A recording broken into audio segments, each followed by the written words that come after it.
Okay, hi everybody. So today we're going to go ahead and we're going to work on questions 1 through 3 of the FRQ review functions. And this is for Calc BC.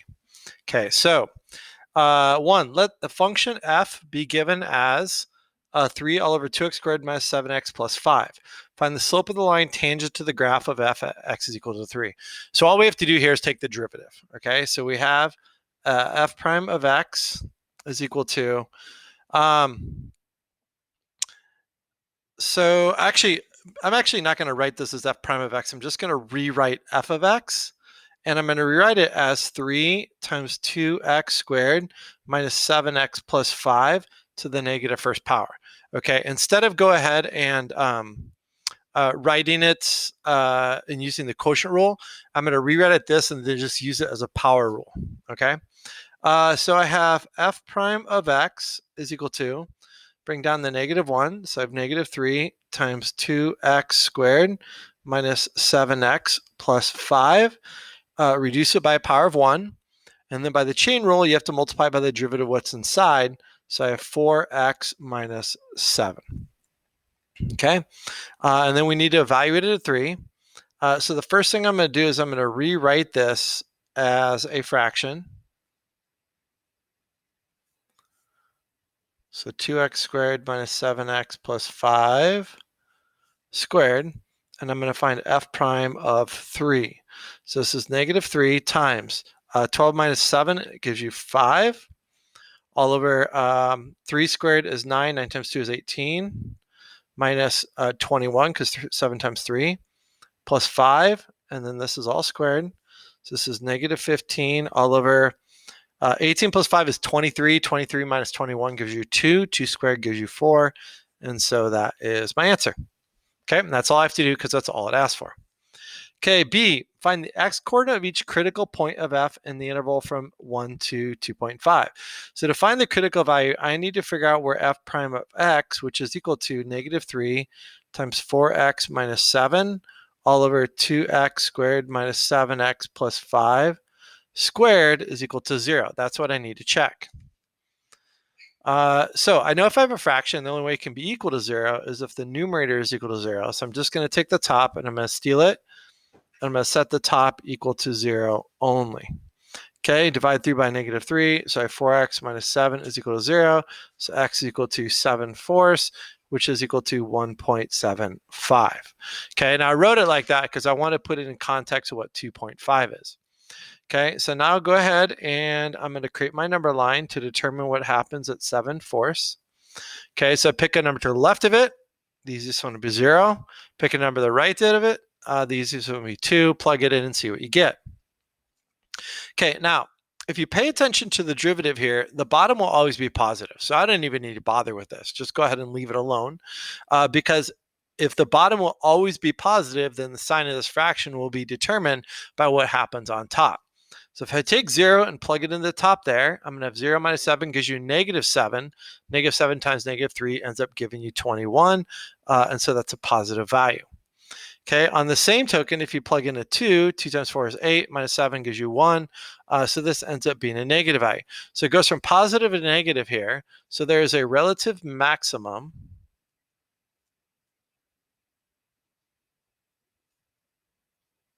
value at x equal to 7/4 because f prime of x goes from positive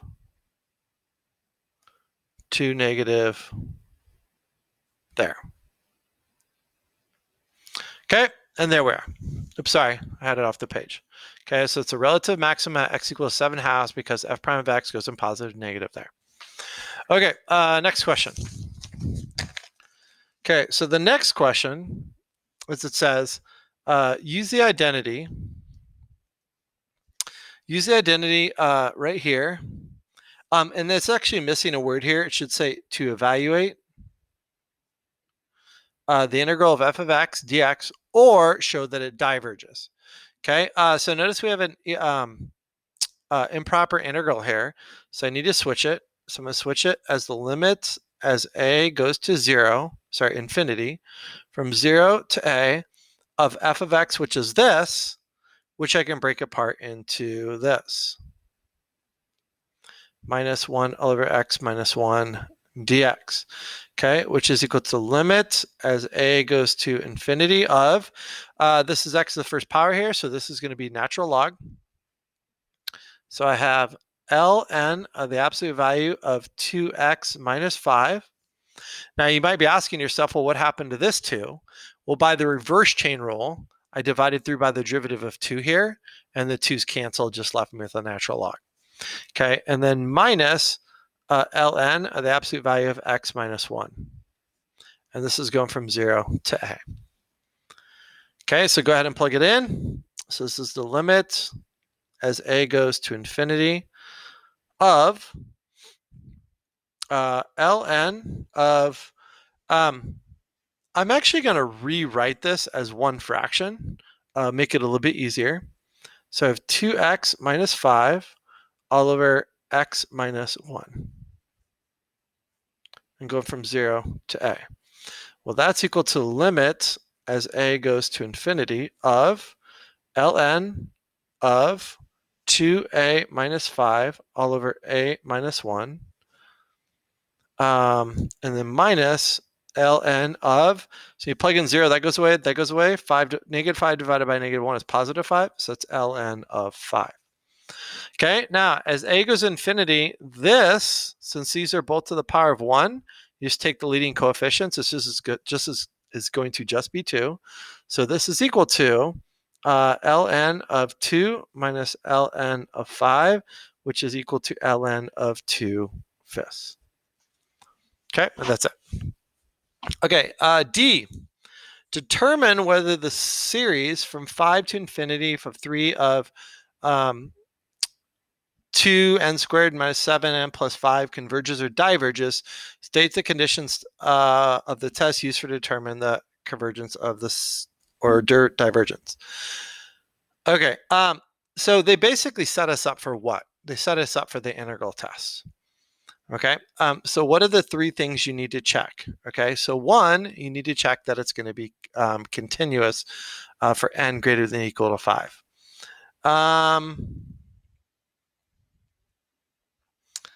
So we know that this can be factored into this up here, which means it's not continuous at 1, so I don't have to worry about that. And it's not continuous at 5/2, which is 2.5, so I don't need to worry about that because I'm starting at 5. Okay, so it is continuous. So 3 all over 2n squared minus 7n plus 5 is continuous. On the interval from 5 to infinity. Okay. 2, I need to make sure that it's positive. Okay, so will it always be positive?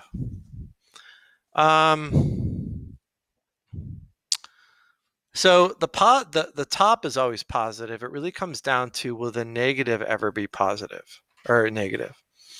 So if you take a look at this, and we want to know where this is going to be positive, we know that this can be factored into from above 2x minus 5 times x minus 1.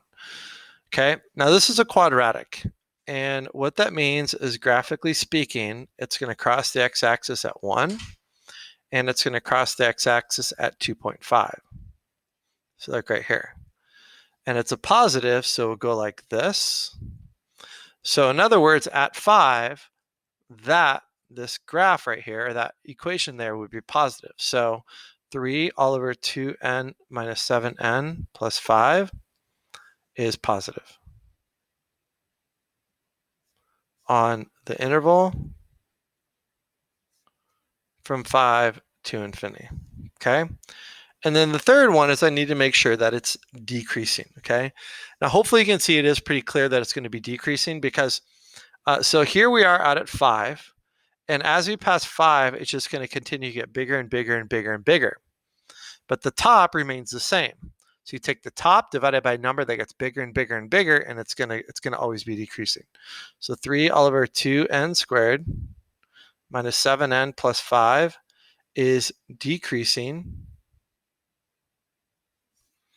on the interval from 5 to infinity. So what do I know? So by the integral test,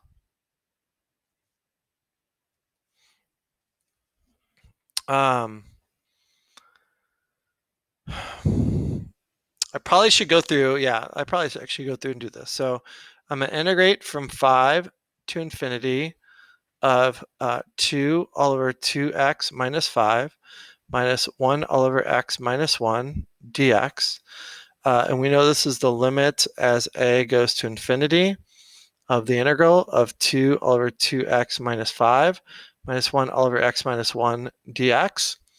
Now, based off of what we did before, it basically is the same exact thing until it gets down to here.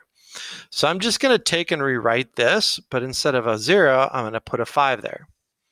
So this is going to be the limit as a goes to infinity of ln of the absolute value of 2x minus 5 all over x minus 1. Oops, that should be an absolute value sign. And I'm going from 5 to a.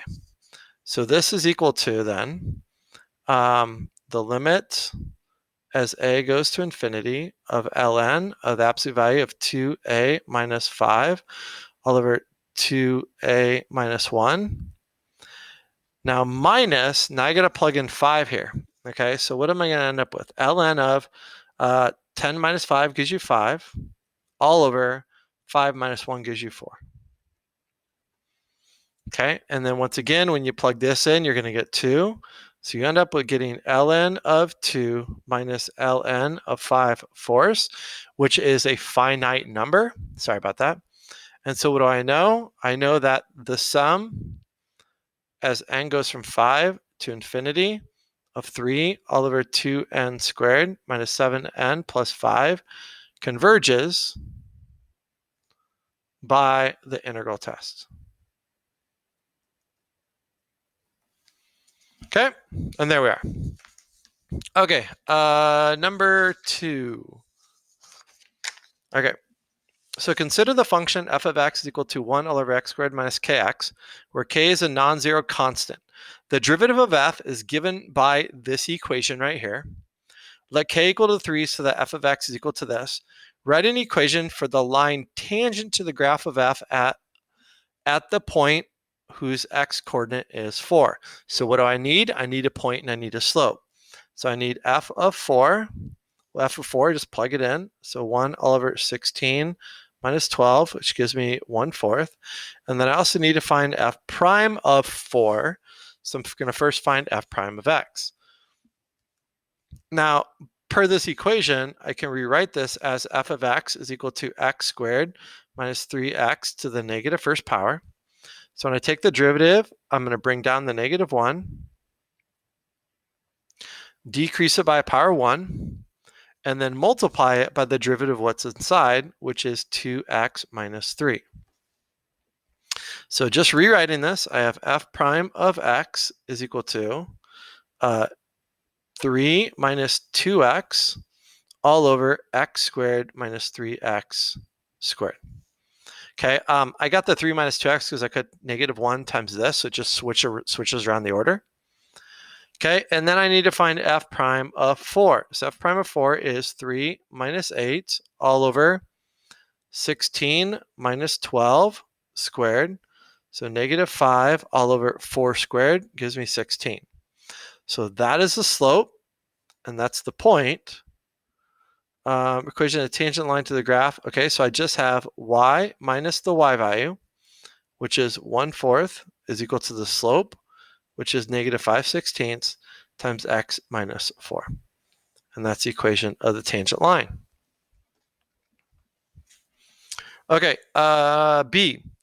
Let k be equal to 4. So that f of x is equal to this. Determine whether f has a relative min, relative max, or neither at x is equal to 2. So I take the derivative, set it equals 0, and I need to solve. Okay. So I have f, once again, I'm going to rewrite f of x as x squared minus 4x to the negative first power. So f prime of x is equal to negative x squared minus 4x to the negative second power. But by the chain rule, I need to multiply by the derivative what's inside. So 2x minus 4, which I can rewrite then as 4 minus 2x all over x squared minus 4x squared, and then set it equal to 0. So 0 is equal to 4 minus 2x all over x squared minus 4x squared. Now, once again, you have a fraction that's equal to 0. The only way that that's possible is if 4 minus 2x is equal to 0. So 2x is equal to 4, x is equal to 2. Okay, so there is something there that happens at 2. We just need to determine what it's going to be. Okay, so I make a number line. This is going to be 2. Plug our number to the left of it. Now, you can't plug in 0. You want to, but you can't. And the reason why you can't is because you plug 0 into the denominator here, it's going to be equal to 0. So let me try 1. So if I plug in 1, this would be non-zero and it's squared, so it's going to be positive. And on the top, you have 4 minus 2, so that's going to be a positive value.